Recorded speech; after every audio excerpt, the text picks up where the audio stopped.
Well, more now on the budget discussions at Vancouver City Hall. ABC's political rivals are criticizing this year's proposed budget over what they say is a lack of transparency. Now, draft budget documents in previous years have run into the hundreds of pages, but on yesterday's program, Vancouver City Councillor Pete Fry said that this year's draft is just 23 pages. We've been told by the city manager and the mayor's office that we can expect a more fulsome budget. This is a notional budget that we are supposed to pass, and the details will come next year sometime, which completely is inappropriate, I think, for our role. We all took an oath of office to be accountable for the decisions we make and to hold our decisions with integrity, and I don't know how I could possibly vote on a budget where I have no sense of the details. So that is Vancouver City Councillor Pete Fry, representing the Green Party on yesterday's program. For more this morning, we're joined by Vancouver Mayor Ken Sim. Good morning to you, Mayor Sim. Good morning. Thank you for having me today. Thank you for taking the time with us. Your response to the concerns we heard from Pete Fry just yesterday on this program. Yeah, look, we've had a very transparent process, and to level set here, city staff presented for quite a few hours there, more than 90 slides of information to council. Council had the opportunity, and they took it, by the way. We had multiple rounds of questions from all the different councillors to question, bring up questions, concerns, thoughts on the budget process. And from that, a lot of things were fleshed out. So, it is a pretty transparent process, and it continues to be a transparent process. We still have more questions coming up, and then we're going to have discussion around it later on this month as well. And so when Councillor Fry talks about being asked to vote on a notional budget versus voting on a line-by-line budget, are councillors being asked to vote on a notional budget, a sort of general direction budget? This isn't any different than any other organization. So I think people have to remember that mayor and council, we act as a board of directors and a chairperson. So if you have a board and chair of a large organization, with 10,000 team members, it is highly unusual to go line by line in every single department. You have to look at these things at a global level, and the members have an opportunity to ask specific questions on areas of concern, which people have. I guess the criticism about a lack of transparency is something that you've actually promised to address, and you did so when you were speaking as a mayoral candidate in October of 2022. I just want people to hear what you said then. The challenge that we have at the City of Vancouver is we do not have transparency on the financial statements. And so as Mayor of Vancouver with an ABC majority, what we're going to do is we are going to publish the financial statements going back 5 years on a line-by-line basis, so everyone in the City of Vancouver can see where the City of Vancouver is spending money. And going forward, we are going to continue to do that. Going forward, you're going to continue to publish details on a line-by-line basis, is what you said in 2022. Is that happening? Yeah, that's a work in progress. And so, we're striving to get there. And so we've already done some things in the interim. And so when you look at the Mayor's Budget Task Force, that's a place where we invited people from outside of the city on a non-political basis. So you had people from, let's say, the NDP with Joy McPhail. You had people like Bridget Anderson. You had First Nation representation. We had actually 58 individuals who ripped through our financial statements on a line-by-line basis to give us, non-ideological recommendations, and we've published those recommendations. And so, the one thing we found is when you have an organization, multi-departments, and you have over 10,000 team members, and then you have the added benefit of, some things need to be confidential for negotiating purposes when the city does business with other organizations, and we have to put them up to bid and competitive bid, and we don't want to hurt our competitive advantage. Sure, but this budget process is decidedly different than what we have seen in the past. And as you said, you did promise a line by line detail in future budgets, and you're not providing that in this case. No, and so I want to be clear. The challenge we have is we have an affordability challenge going on in the city of Vancouver and throughout the province and country. So we are working as quickly as we can to make life a little more affordable for the residents of the city of Vancouver and the businesses. And the greater details will be coming. That's what we committed to during this budgetary process, and we will. In this case, are you not making life a little bit easier for the homeowners of Vancouver? Because the one change in this is that homeowners will be facing a property tax increase of 0. That's something that you have committed to. How do you make up for that loss of revenue? Your own city staff say you need a 5% increase in property tax to maintain current city services. Yeah, well, so there's two questions there. First of all, everyone pays for a property tax increase, whether or not you're a homeowner or a renter, because these costs get passed on to the end consumer. It's no different than if you had, I don't know, a restaurant and the cost of tomatoes went up.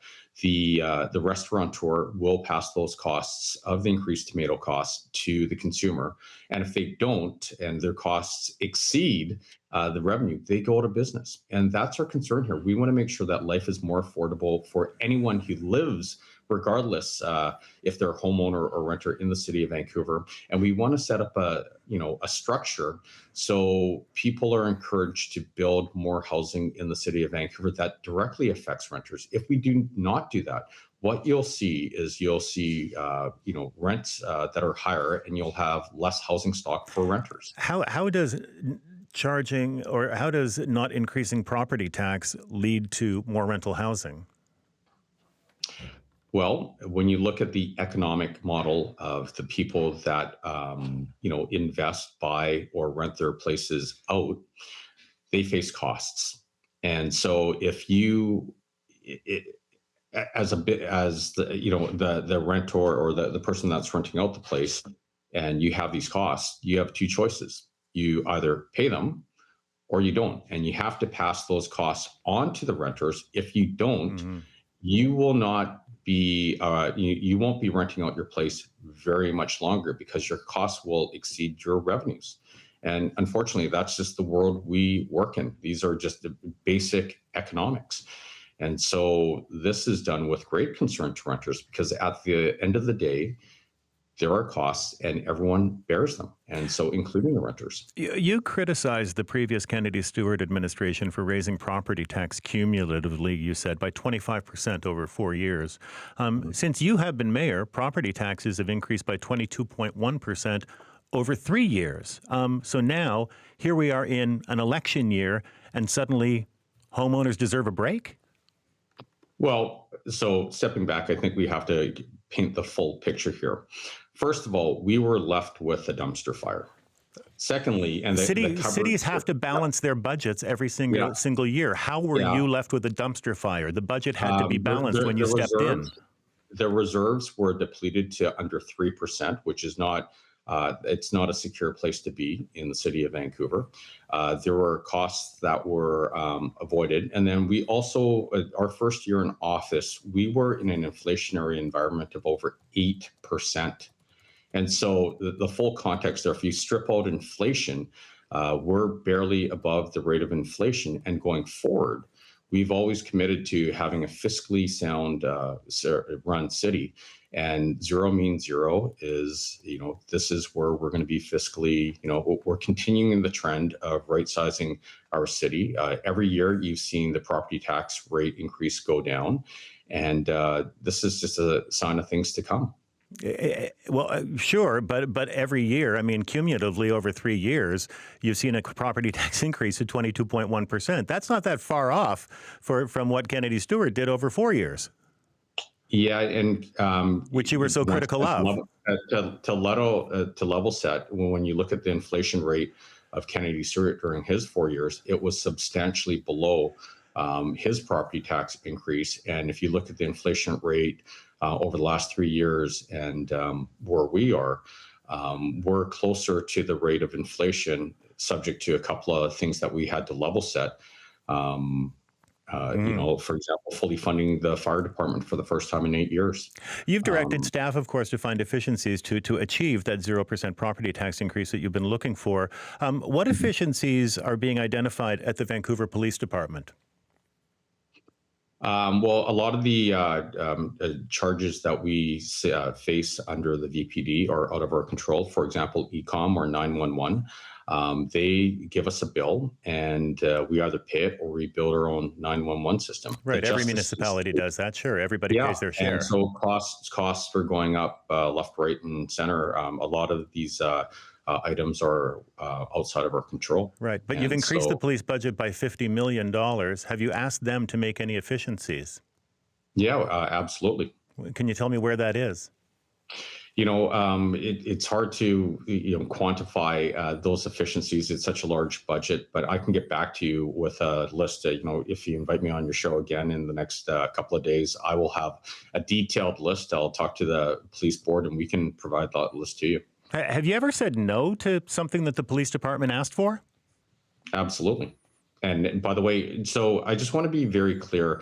I have a dual role here. One is as a board member of the Vancouver Police Board, and then one is as mayor. And it's the responsibility of the police board to level set and approve any budget. Then they come to council. So wearing my police board hat, absolutely, there have been numerous things that have been beaten up, working with VPD to make sure that they are efficiently run and it's a transparent process. So what's one thing that the police department asked for that you have had to say no to as in your capacity as a police board member? So Stephen, what I can do is I can get you a list. I don't want to misspeak, but there are quite a few things. And so, I can come on your show in a day or two, and I can, we can talk about the numerous things that have been talked about. Would appreciate that. Thank you. Just finally, the Park Board, Commissioner Brendan Bastiovansky told this program that Park Board cuts are going to undermine the services that the Park Boards have been able to provide. He says that the Park Board's being asked to cut more than its share. There's a target of reducing its budget by $15 million. In addition, you're expecting them to raise an additional almost $9 million. Are we going to see cuts to park services? Are we going to see the parks not kept as clean as they have been in the past? Are we going to see repairs to aging infrastructure not take place? Now, what we're doing is, we're big supporters of the parks, and so we're maintaining core levels of services. What we're asking all of our departments to do is look critically at, what the core services are and what are discretionary expenses, and we're looking to the efficiencies. And so what we're asking is, if there's outside consulting services contracts that are no longer relevant, these are things that we need to look at. We also need to look at discretionary spend, because what we want to do is we want to make life more affordable to residents and businesses across the city. And we want to make sure that we focus our limited resources on core services like community centers, like libraries, like fixing potholes. And so we're not asking our parks or anyone else to do something that families across our city and businesses across our city aren't already doing.